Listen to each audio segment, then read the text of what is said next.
भी बता दें, अब इंडिया टुडे ने तस्दीक कर दी है, भारतीय टीवी चैनल ने भी इस बात की तस्दीक कर दी है कि अपने जहाज जो उनके गिराए गए हैं, पाकिस्तान ने निशाना बनाया।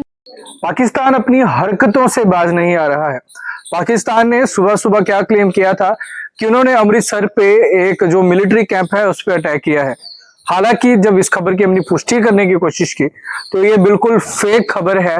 अमृतसर में ऐसा कुछ नहीं हुआ है। इसके साथ पाकिस्तान ने यह भी क्लेम किया कि उनकी जो नेवी है उनके एक जहाज ने भारत के 12 जहाज उड़ा दिए। हमने उस खबर की भी पुष्टि करने की कोशिश की, ऐसा बिल्कुल भी नहीं है। पाकिस्तान लगातार अपनी झूठ की फैक्ट्री फैलाने की कोशिश कर रहा है। शुरुआत से ही झूठ बोलता आया है। उन्होंने पिछले दिन ये भी कहा कि जो इंडिया ने अटैक किया है वो आम लोगों पर किया है। जो सच्ची बात यह है कि वो आतंकियों पर किया गया है और वो जो इलाके जो आतंकियों के ठिकाने बने हुए थे उन पर अटैक किया गया है। और कहीं ना कहीं पाकिस्तान के जो इनर लोग हैं इन्होंने भी इस चीज को कबूल किया है।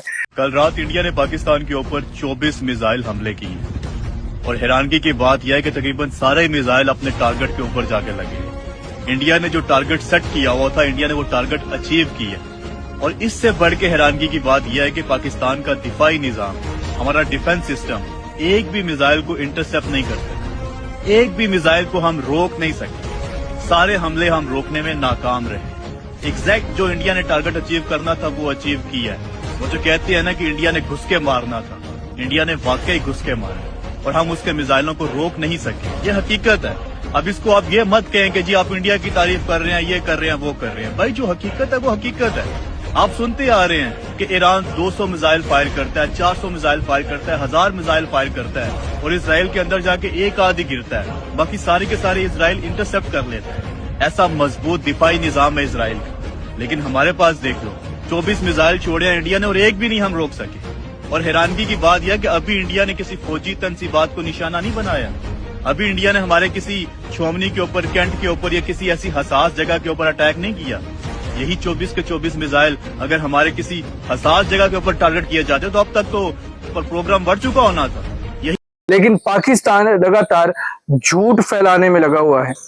लेकिन सवाल ये उठता है कि जम्मू कश्मीर के किन किन इलाकों को, कौन कौन से बॉर्डर एरियाज हैं जहां पे इमरजेंसी लगाई गई है। तो इसके बारे में पहले थोड़ा सा मैं विस्तार से बताऊंगा कि इसमें सबसे पहले आ गया हमारा सांबा, अरनिया, अखनूर, आरएसपुरा के कई इलाके हैं जहां पे 72 घंटे की इमरजेंसी लगा दी गई है।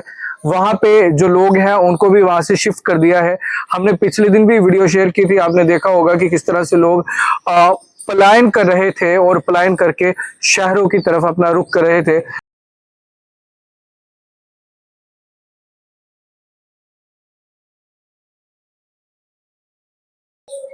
पाकिस्तान ने शुरुआत से ही झूठ की फैक्ट्री फैलाई है, लगातार झूठ ही बोला है और अभी भी ये झूठ बोलने में लगा है कि भारत की मिलिट्री पे उन्होंने अटैक कर दिया, ये कर दिया, वो कर दिया। लेकिन रियलिटी सामने है, रियलिटी साफ दिख रही है कि ऐसा कुछ नहीं हुआ।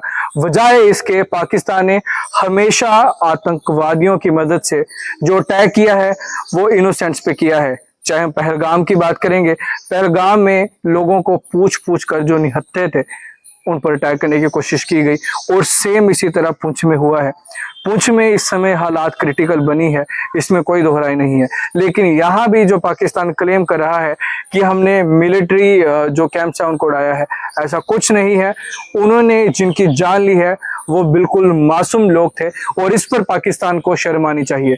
जितनी भी फेक खबरें पाकिस्तान के द्वारा फैलाई जा रही हैं और कई इंडियंस इस पे बिलीव कर रहे हैं, उनको थोड़ा सा खास ध्यान रखने की जरूरत है।